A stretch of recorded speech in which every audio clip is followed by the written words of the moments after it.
ปลาตาบอดเป็นสิ่งมีชีวิตที่มีอยู่เฉพาะที่ประเทศไทยที่เดียวในโลกทั้งหมด400ตัวเนี้ยที่เราไปเจอเนี่ยก็ไม่มีอีกแล้วสวัสดีครับท่านผู้ชมครับพบกับหนุ่มคงกระพันธ์ Official นะครับอย่าลืมนะครับกดไลค์กดแชร์กด Subscribe นะครับหนุ่มคงกระพันธ์ Official ด้วยเรามีเรื่องราวสาระต่างๆมากมายนะครับตำนานความเชื่อและเรื่องราวที่น่าสนใจนะครับ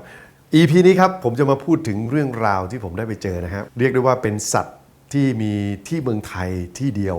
ในโลกนะครับที่ผมขอเรียกเขาว่าปลาผีเสื้อถ้ำนะครับหรือปลาตาบอดนะครับการเดินทางของผมในทริปนั้นนะครับเพื่อไปตามหาปลาผีเสื้อถ้ำนี้มันก็เกิดจากความอยากรู้อยากเห็นของผมนะครับจริงๆแล้วตอนนั้นผมพยายามทำรายการที่อยากหาอะไรที่มันแบบเป็นเมืองไทยหนึ่งเดียวในโลกอะอะไรที่มันมีที่ประเทศไทยที่เดียวในโลกอะอยากจะไปตามหามาให้คนไทยดูครับก็ปลาผีเสื้อถ้ำก็เป็นหนึ่งในนั้นนะครับเป็นสิ่งมีชีวิตสปีชีส์ที่มีอยู่เฉพาะที่ประเทศไทยที่เดียวในโลกแล้วท่านผู้ชมทราบไหมครับว่าในจำนวนนี้ที่มีอยู่ที่เมืองไทยที่เดียวในโลกเนี่ยผมจำได้ประมาณ400ตัวนั่นหมายความว่าถ้าหมด400ตัวนี้ที่เราไปเจอเนี่ยก็ไม่มีอีกแล้วเขาก็ขยายพันธุ์อยู่กันอยู่ในถ้ำนั้นนะมีจำนวนอยู่เท่านี้เพราะฉะนั้นการจะไปหานะครับการจะไปจับเขามาเพื่อถ่ายภาพให้ชัดๆให้ท่านผู้ชมได้เห็นเนี่ยมันก็ไม่ใช่เรื่องง่ายและการเดินทางเข้าไปเนี่ยก็ไม่ใช่เรื่องง่ายนะครับผมจะบอกว่าการจะไปตามหาปลาผีเสื้อถ้ำของผมเนี่ยมันโอ้โหลำบากลำบนมากเพราะว่าการจะเดินทางไปแม่ฮ่องสอนว่ายากแล้วนะครับต้องเดินเข้าไปในป่าปางมะผ้าแล้วก็ไปที่ถ้ำแห่งหนึ่งผมเข้าไปในอุทยานนะครับเข้าไปในป่านะครับแล้วก็เดินทางไปที่ถ้ำแห่งนี้นะครับไปกับเจ้าหน้าที่อุทยานนะครับผมจำได้ว่าขับรถเข้าไปก็ลำบากมากแล้วการจะเดินทางเพื่อเข้าไปแล้วก็เจอนะครับปลาผีเสื้อถ้ำที่ว่าเนี่ยโอ้โหสนุกมากๆนะครับนั่นก็คือเราต้องเดินทางเข้าไปในถ้ำนะครับปากถ้ำก็ใหญ่แต่พอเข้าไปเนี่ยมันก็เล็กลงเรื่อยๆเรื่อยๆเรื่อยๆแล้วจำได้ว่าถ้ำเนี่ยพอเราเข้าไปสักนิดนึงมันก็มืดแล้วฮะมืดนี่เป็นความมืดที่เรียกว่ามืดสนิทไม่มีแสงจากภายนอกเข้ามาเลยที่ภาษาอังกฤษเขาเรียกเลยว่า pitch black คือมืดตึ๊บอะมืดตึ๊บเลยนะครับเราต้องเดินทางเข้าไปในถ้ำเนี่ยโดยเท้านะเดินเท้าเข้าไปนะเรามีเรือยางเป็นเรือที่สูบลมเข้าไปนะลำประมาณขนาดนี้เพื่อที่จะติดอุปกรณ์กล้องต่างๆโดยเฉพาะเรื่องของไฟนะครับไฟนี่สำคัญมากถ้าไฟดับคือจบเลยนะครับเพราะฉะนั้นเนี่ยการเดินทางเข้าไปในถ้ำวันนั้นเนี่ยผมมีความรู้สึกกลัวนะครับกลัวมากเพราะว่าลึกๆแล้วคนเราทุกคนก็จะกลัวความมืดไม่เท่าไหร่กลัวความแคบนะครับกลัวความแคบแล้วก็มีความคิดกังวลต่างๆนานา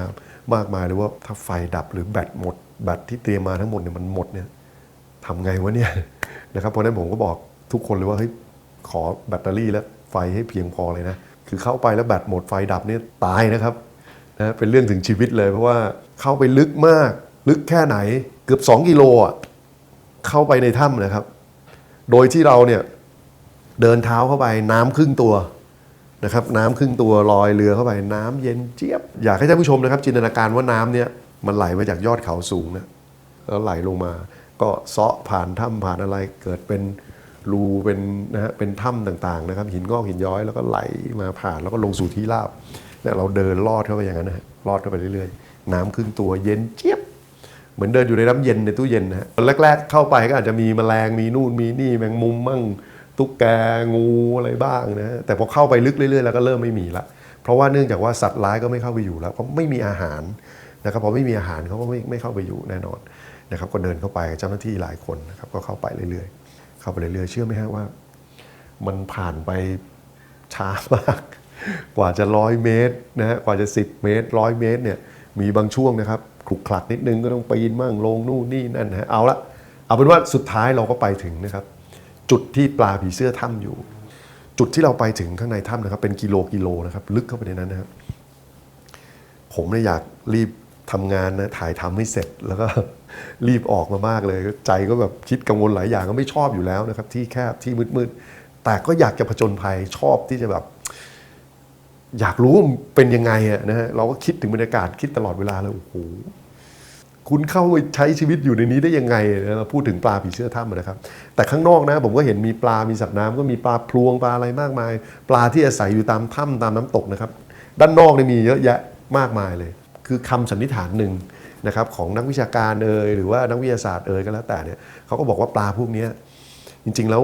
เขาก็ไม่ได้อยากอยู่ในนั้นหรอกแต่สมมุติว่าวันใดวันหนึ่งเขาก็ว่ายน้ำอยู่ในแม่น้ำอยู่หรืออยู่ในสถานที่ที่เขาอยู่ธรรมดานี่แหละแล้ววันหนึ่งแบบเกิดแผ่นดินไหวเปลือกโลกเปลี่ยนแล้วบรึบแล้วเขาต้องไปติดอยู่ในถ้ำนะครับแล้วเขาก็ต้องปรับตัวอยู่ให้มันได้นะฮะปรับตัวแล้วก็เล็กลงเล็กลงเล็กลงเล็กลงจากปลาที่ตัวใหญ่ก็เป็นปลาที่ตัวเล็กจากปลาที่เคยมีนะครับไม่ได้ใช้มากๆมันมืดมันอยู่ในถ้ำนานๆหลายร้อยปีพันหมื่นปีล้านปีมันก็บอดไปไม่ได้ใช้อวัยวะที่ไม่ได้ใช้ก็รีบไปเล็กไปแล้วก็อันที่ได้ใช้มากๆก็ขยายใหญ่ขึ้นนะครับก็เป็นวิวัฒนาการของสิ่งมีชีวิตเขาก็เลยอยู่ในนั้นนะครับแล้วผมก็ถามว่าแล้วปลาพวกนี้มันกินอะไรนะก็ไม่มีอะไรกินเลยก็กินจุลินทรีย์นะครับกินจุลินทรีย์หรือกินพวกคงเป็นสิ่งเล็กๆที่อยู่ในน้ำที่มากับน้ำมากับดินมากับอะไรต่างๆที่ไหลเข้ามาในถ้ำนะครับบริเวณที่เขาอยู่เนี่ยนะผมบอกเลยว่าเป็นหน้าผาแล้วก็เป็นบริเวณที่น้ำเชี่ยวมากนะคือเป็นหน้าผาแล้วเหมือนมีน้ำตกไหลลงมาจากด้านบนตรงไหนสักแห่งแล้วแรงมากเชี่ยวมากตกลงมาอย่างเงี้ยตลอดเวลาครับเป็นบริเวณที่เขาอยู่ตรงน้ำตกเขาจึงถูกเรียกว่าปลาผีเสื้อถ้ำหรือปลาจิ้งจกถ้ำเพราะเขาจะมีปีกมีขาที่เหมือนแขนนะเกาะหน้าผาไว้นะฮะเกาะหน้าผาไว้แล้วก็สามารถขยับตึ๊ดเดินไปตามหน้าผาได้เหมือนสัตว์เลื้อยคลานเหมือนจิ้งจกแต่ขาเขาคือครีบซึ่งใหญ่นะครับแล้วเขาอยู่ตรงนั้นนะฮะหรือบางส่วนก็อยู่ในน้ำว่ายน้ำได้เป็นปลาปกติอยู่ข้างล่างแต่น้ำเชี่ยวน้ำแรงมากเราเนี่ยผมและทีมงานทุกคนที่หนาวมากไปถึงตรงนั้นเนี่ยโอ้โหเป็นชั่วโมงแล้วนะฮะเดินเข้าไปในถ้ำซึ่งลึกมากแล้วหนาวมากอากาศหนาวมากไปถึงก็รีบถ่ายเลยมีไฟอยู่บนหัวเนี่ยนะฮะไฟพยายามมองหาท่านผู้ชมเชื่อไหมฮะเจอนะครับเจอมากเลยเจอหลายตัวเพราะเป็นปลาตัวเล็กที่ว่ายเร็วนะท่านผู้ชมนึกออกไหมปั๊บปั๊บปั๊บปั๊บปั๊บเราเจอเขาเนี่ยเขาก็จะปั๊บปั๊บปั๊บเหมือนปลาตัวเล็กที่ว่ายเร็วนะเร็วมากหนักใจมากว่าจะจับเขาขึ้นมาถ่ายให้ท่านผู้ชมเห็นได้ยังไงเตรียมกล่องเหมือนตู้ปลาเล็กๆใสๆไปแล้วใส่น้ำกะว่าเดี๋ยวจับได้นะใส่แล้วก็ close up ถ่ายเพื่อให้เห็นรูปร่างลักษณะของมันอย่างชัดเจนก็พยายามอยู่นานจนหัวหน้าอุทยานบอกว่าไม่ไหวแล้วคุณหนุ่มออกกันเถอะอันตรายในที่นี้ก็คือว่ามันจะมืดถ้ามันมืดข้างนอกเราก็ยิ่งหนักออกจากป่านี้ก็ลำบากนะครับแล้วก็การจะออกจากถ้ำนี้มันมืดมันก็อันตรายนะฮะเราเข้ามาก็ใช้เวลาเยอะเพราะนั้นออกไปก็ใช้เวลาเท่ากันผมก็บอกไม่ได้หัวหน้าผมยังไม่ได้ปลาเลย ผมยังถ่ายไม่ได้เลยใช้ภาพในหนังสือก็ได้เนี่ยผมทำหนังสือไว้เยอะไม่ได้ครับต้องถ่ายให้เห็นว่าเขาเคลื่อนไหวยังไงอะไรยังไงนะก็บอกขอหัวหน้าผมขออนุญาตอีกนิดนึงเถอะให้เวลาผมอีกหน่อยผมพยายามเต็มที่ก็มีความคิดขึ้นมาในหัวว่าจะจับมันยังไงดีเพราะด้วยความที่เขาเร็วมากฮะเขาเกาะอยู่บนหน้าผาน้ำตกเนี่ยเราปีนขึ้นไปก็เหนื่อยแล้วนะฮะปีนขึ้นไปจับตัวไว้ก็เหนื่อยแล้วน้ำตกก็โอ้โหถาโถมเข้ามานะผ่านหน้าเราไปก็ลำบากมากหนาวก็หนาวจะตายอยู่แล้วปากเขียวหมดแล้วนะฮะมือนี่เหี่ยวจะตะปบปั๊บก็กลัวแบบเขาเคลื่อนตัวไปตะปบปั๊บเอ้ากระดูกกระเดี่ยวหักตายคามือทำไงมีอยู่ไม่กี่ตัวเองในโลกนี้แล้วเราก็ไม่สามารถที่จะทำอย่างนั้นได้ก็ทำยังไงดีผมก็นึกขึ้นได้ว่าหน้ากากที่ผมใส่เพื่อที่จะดูมองหาเขาในน้ำหน้ากากนักดำน้ำครับที่เป็นหน้ากากแล้วเป็นกระจกเนี่ยแล้วมันก็จะมีพลาสติกใช่ไหมฮะยางเพื่อที่จะกันน้ำไม่ให้เข้าไอ้หน้ากากตัวเนี้ยผมรู้แล้วผมจะต้องใช้ตัวนี้ผมก็หน้ากากเนี่ยฮะไปหาเลยเกาะอยู่ตามหน้าผาใช่ไหมตรงไหนเนี่ยเกาะอยู่หลายตัวแล้วเคลื่อนตัวนู่นนี่นั่นผมก็เอาหน้ากากเนี่ยครอบเลยปึ๊กพอครอบได้เท่านั้นนะฮะเราเห็นแล้วเราเขาปลอดภัยอยู่นี้เราก็เอาออกมาก็ได้มา1ตัวแล้วก็เราก็เห็นเลยเขาก็ว่ายน้ำอยู่บนกระจกก็ถ่าย close up อะไรต่างๆแล้วก็จับเขาใส่โหลแล้วก็ถ่ายนะครับสุดท้ายก็ได้ภาพแล้วก็รีบออกกันมานะครับทุกคนปลอดภัยแต่วันนั้นนะถ้าเกิดว่า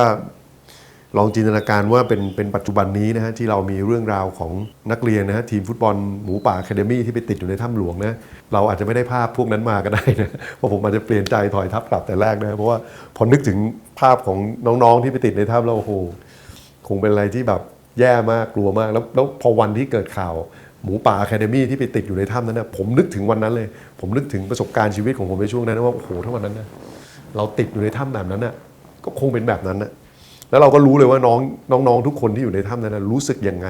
ตลอดระยะเวลาที่อยู่ในนั้นนะทั้งหนาวเย็นน่ากลัวทุกอย่างเลยนะครับก็ออกมาด้วยดีแล้วก็จะเล่าให้ฟังว่ามันเป็นความมหัศจรรย์ทางธรรมชาตินะซึ่งท่านผู้ชมเชื่อไหมครับว่าผมรู้สึกประทับใจมากแล้วผมก็รู้สึกว่าเฮ้ยเมืองไทยมันมีของดีเยอะแล้วรู้เลยว่าปลาเหล่านี้มันเปราะบางมากสิ่งมีชีวิตพวกนี้เปราะบางมากเมื่อไหร่นะที่น้ำตรงนั้นไม่สะอาดเขาไม่น่าจะมีชีวิตอยู่ได้แต่โชคดีเหลือเกินที่เขาไปอยู่บนแบบยอดเขาสูงอยู่ในป่าที่แบบสมบูรณ์มากแล้วไม่ค่อยมีมนุษย์เข้าไปยุ่งเกี่ยวเท่าไหร่มีหลายข้อมูลนะครับบางข้อมูลก็บอกว่าเขาเป็นปลานี่แหละแล้วเขาก็ถูกธรรมชาติเนี่ยบล็อกให้เขาไปต้องไปอาศัยอยู่ในนั้นแล้วเขาก็ปรับตัวเพื่อให้เล็กลงเรื่อยๆเล็กลงเรื่อยๆนะฮะเพื่อให้เขามีชีวิตอยู่ได้นะครับแล้วก็ไปกลายเป็นปลาตาบอดแล้วก็วิวัฒนาการมาจนแบบนั้นหรือบางคนก็บอกว่าเขาก็เป็นแบบนั้นแหละเขาก็เป็นวิวัฒนาการของสิ่งมีชีวิตเขาอาจจะเป็นสัตว์เลื้อยคลานหรือเป็นอะไรมาก่อนหรือก็แล้วแต่นะครับเพราะว่าด้วยวิธีที่เขาดำเนินชีวิตคือเขาไม่ได้เหมือนปลาเท่าไหร่เขาดูเหมือนสัตว์เลื้อยคลานมากกว่าก็แล้วแต่ทฤษฎีนะครับแต่สิ่งที่รู้สึกได้ก็คือว่านั่นคือความมหัศจรรย์ของธรรมชาติและนั่นคือความมหัศจรรย์ของเมืองไทยนะที่มีสายพันธุ์หนึ่งเดียวในโลกไม่ใช่มีแค่ปลาผีเสื้อถ้ำเท่านั้นนะครับแต่จริงๆแล้วมีสายพันธุ์อีกมากมายที่เป็นหนึ่งเดียวในโลกนะครับมีอีกหนึ่งสายพันธุ์ครับอันนี้ไม่ได้เป็นหนึ่งเดียวในโลกนะแต่อาจจะเป็นที่2ในโลกหรือว่าที่5ที่6ในโลกสิ่งที่ผมพูดถึงก็คือแมงกะพรุนน้ำจืดนะครับหลายท่านอาจจะงงว่าเฮ้ยแมงกะพรุนน้ำจืดมีด้วยเหรอแมงกะพรุนมีแต่อยู่ในน้ำเค็มมีครับมีแมงกะพรุนน้ำจืดนะครับแมงกะพรุนน้ำจืดที่พบในประเทศไทยเนี่ยถูกค้นพบนะครับเป็นลำดับที่6ของโลกแต่แมงกะพรุนน้ำจืดที่ถูกพบในประเทศไทยบนแหล่งน้ำที่อยู่บนยอดเขาสูงเนี่ยถูกพบเป็นครั้งที่2ของโลกครั้งแรกคือที่อเมริกานั่นก็คือแมงกะพรุนน้ำจืดที่ลำน้ำเข็กนะครับอยู่เขาค้อเพชรบูรณ์ลำน้ำเข็กนี่ก็อาจจะทอดยาวไปหลายที่หลายจังหวัดนะครับแต่ที่ผมไปเนี่ยก็คือเป็นสถานที่แห่งหนึ่งที่อยู่ในเพชรบูรณ์นะครับอยู่ที่บ้านหนองแม่นาปัจจุบันนี้ก็มีเรื่องของการพัฒนาเป็นแหล่งท่องเที่ยวให้นักท่องเที่ยวไปเยี่ยมชมด้วยนะครับก็ถึงแม้พัฒนาเป็นแหล่งท่องเที่ยวก็อยากจะให้อนุรักษ์นะครับลำน้ำของเราให้สะอาดเพราะว่าสัตว์เหล่านี้มีความบอบบางมากนะครับถ้าเกิดว่าแหล่งน้ำไม่สะอาดผมเชื่อเลยว่าอยู่ไม่ได้นะครับแมงกะพรุนน้ำจืดเหล่านี้ก็จะหมดไปแต่โชคดีเหลือเกินที่ลำน้ำเข็กของเราก็เป็นลำน้ำที่อยู่สูงกว่าระดับน้ำทะเลขึ้นไป1,000 กว่าเมตรนะฮะก็เป็นแหล่งน้ำที่ค่อนข้างสะอาดเพราะว่าเป็นชุมชนเป็นหมู่บ้านที่อยู่ห่างไกลผู้คนแล้วก็อยู่สูงด้วยนะครับเพราะนั้นเนี่ยก็จะไม่ค่อยมีกิจกรรมอะไรต่างๆมากมายแหล่งน้ำก็ยังดียังสดใสยังสะอาดและที่ไปเนี่ยก็จะเห็นเลยว่ามีความสมบูรณ์ของธรรมชาติมากนะครับมีแบบโอ้โหโป่งผีเสื้อนะครับโอ้ผีเสื้อมากมายเลยแล้วก็แมงกะพรุนน้ำจืดที่ผมไปเจอเนี่ยตัวเล็กมากถ้าเกิดว่าท่านผู้ชมเทียบกับเหรียญบาทที่เราใช้อยู่ทุกวันนี้ตัวเท่านั้นนะฮะแล้วถ้าเราไปโดยที่เราไม่รู้เลยนะฮะว่าที่นี่มีแมงกะพรุนน้ำจืดเนี่ยไม่มีทางได้เห็นเลยเพราะตัวเล็กมากแล้วก็ใสบางว่ายน้ำอยู่ในลำน้ำเข็กอันนี้ก็เป็นสิ่งที่น่าภูมิใจเหมือนกันว่าเรามีสัตว์ที่แปลกไม่เหมือนใครนะครับอยู่ที่เมืองไทยของเรานี่เองแล้วก็เป็นสัตว์หายากนะครับเพราะมีเพียงแค่5ที่ในโลกนะครับ5-6 ที่ในโลกของเราเนี่ยอยู่บนเทือกเขาสูงแล้วเขาไปอยู่บนนั้นได้อย่างไรอันนี้เนี่ยก็ไม่มีใครทราบได้นะครับเขาก็วิวัฒนาการของเขาไปนะครับแล้วก็อยู่ได้ในช่วงที่เขาเป็นวัยเจริญพันธุ์หรือว่าวัยที่ฟักตัวนะก็เล็กมากจนเรามองด้วยตาเปล่าไม่เห็นนะเราจะเห็นเขาตอนเต็มวัยแล้วก็เป็นวัยเจริญพันธุ์แล้วนะครับก็คือตัวก็เท่าแค่นี้เหรียญบาทนะครับสามารถเห็นเขาลอยไปลอยมาแล้วก็เอาอะไรไปตักขึ้นมาก็มาดูนะครับแล้วก็ปล่อยไปตามธรรมชาติก็เห็นได้ทั่วไปพบเห็นได้ทั่วไปในลำน้ำเข็กแห่งนั้นนะครับนี่ก็เป็นความภาคภูมิใจนะครับของความสมบูรณ์ของธรรมชาติไทยและเดี๋ยวคลิปหน้าผมจะนำเรื่องราวของเมืองไทยหนึ่งเดียวในโลกมาเล่าให้ฟังอีกครับอย่าลืมนะครับถ้าหากว่าชอบคลิปชอบเรื่องราวสาระแบบนี้ก็อย่าลืมกดไลค์กดแชร์กด Subscribe กดติดตามหนุ่มคงกระพัน Official ด้วยนะครับแล้วพบกันใหม่ EP หน้าสำหรับวันนี้สวัสดีครับ